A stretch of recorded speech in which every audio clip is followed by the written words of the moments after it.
You know, I don't know whether it's better to come into a primary with low expectations or high expectations, but if you're Donald Trump and you're lapping in the polls right now, the expectation is you're going to win and you're going to win big. Donald Trump joins us now on the phone. Donald, good to have you. Hello, Neil. How you holding up? I think good. I'm in New Hampshire right now. I'm at an event, and I'm going to another one. And then we're doing a really big one tonight where we're going to have thousands of people.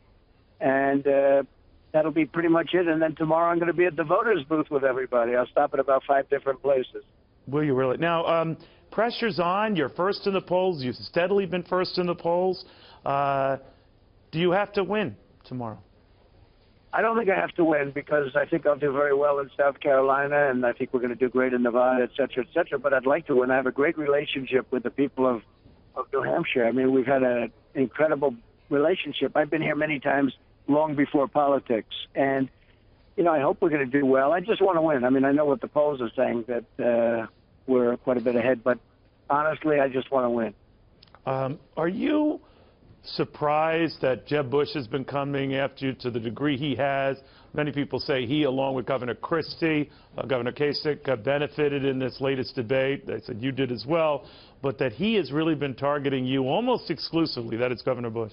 Well, he's a nervous wreck. I mean, he's done a terrible job. He spent $120 million out of a super PAC, which is, you know, controlled money. It's all special interest and lobbyist money. He just announced that he doesn't want super PAC money anymore after wasting it all. And, you know, you have to see him. He's a nervous wreck, and he's saying things that are so foolish. And frankly, you know, he's in favor of Common Core. He's weak on immigration. He said, remember the famous statement, they come as an act of love.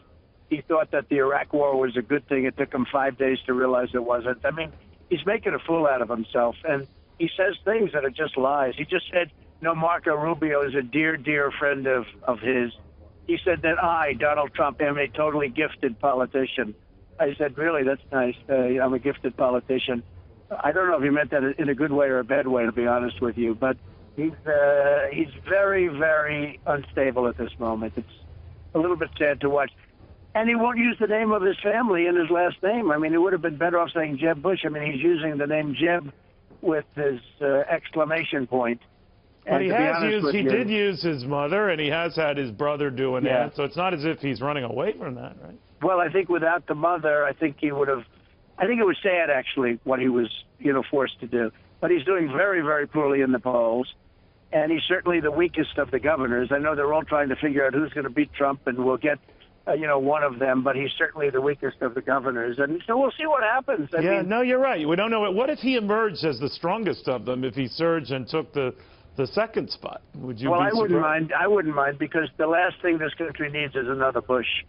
And so I wouldn't mind that. I mean, it would be fine. You know, whoever emerges is fine. But I have a feeling, I think I know, I won't tell you, I think I know who's going to emerge. We thought it was going to be Marco, and perhaps the debate hurt him very badly. I don't know. Yeah, what did you think of that? There's some people who looked at that as saying that it was Chris Christie who played the, you know, prosecutorial, you know, questioner, but it was a benefit for Jeb Bush and John Kasich, and they were the instant beneficiaries of that. What do you make of that? Well, it was Chris that did the damage. There's no question about that. And he did the damage. I don't know that the damage is going to be deep or permanent, but he was certainly damaged by the questioning of Chris Christie, absolutely.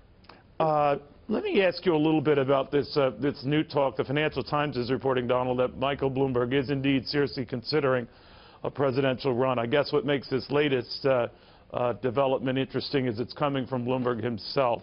Now, he has a lot of money. Like you, he's a billionaire. He would commit a great deal of money running, presumably, as a third-party candidate. What success do you think he'd have?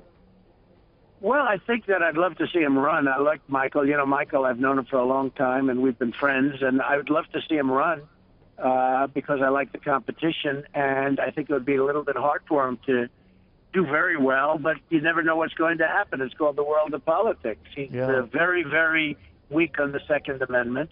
He's very weak on immigration and a couple of other things that I think you have to be strong on. And I think he'd have a huge impact against the Democrats. And, you know, I don't see him running, but there's a good chance that he'll run. And if he did run, I'd be very happy about it. Were you surprised, Donald, that everyone from Bob Dole to Jimmy Carter expressed more reservations about Ted Cruz becoming the Republican nominee than you. I think Dole and Carter said in separate ways that you'd be more of a deal maker, more malleable to making any sort of a deal, whereas Cruz, they seem to be saying, certainly Bob Dole was saying, would not. Well, people don't like Ted. I mean, he's a, tough, nasty kind of a guy, and people just don't like him. And I get along well with people, and I'll make much better deals. But, you're supposed to make deals, just so you understand. You can't stand in the middle of the Senate floor by yourself and just stand there and have a good time. You have to make deals. Our founders set up we set up, the whole deal was to set up to work along and where the Democrats, Republicans, or whoever get along and you get the votes. And certainly we're not supposed to be signing executive orders like Obama does every day. It's supposed to be consensus, and you want to get the right side of the consensus. So let's see what happens. But I was a little bit surprised that a sitting senator has gotten no support, zero support from any running senator, from any senator right now. With all the senators he does business with, you would certainly think that he would have had some endorsement. And well, he has 36 congressmen and women, but No, but I'm talking about senators. He really works with the senators, and he's got no endorsement. Well, then let me ask you, all right, I'm sorry. Then let me ask you this, stepping back from this race. If you got the nomination, and many argue if you win New Hampshire and you have a very strong polling in many of the southern states, the SEC states, you could very well be on your way. Do you need a senator, and a Washington insider on the ticket with you? Would you pick a senator more than a governor? Because at least a senator knows Washington. I've never been one to feel that strongly about it should be a governor. Over the years, people have said it should be a governor, and if you run, you have a better advantage as a governor. I have never been one of those. I think if you're a senator or if you're a governor, I would say it's fairly equal, with a governor maybe having a little bit of weight, extra weight. But I've never been a big believer in that. And it's sort of showing that that's not, in terms of the voters, it's sort of showing that that's not having a very big impact. Donald Trump, thank you very much. We'll watch closely. Try to get some sleep. I will. Thank you, Neil.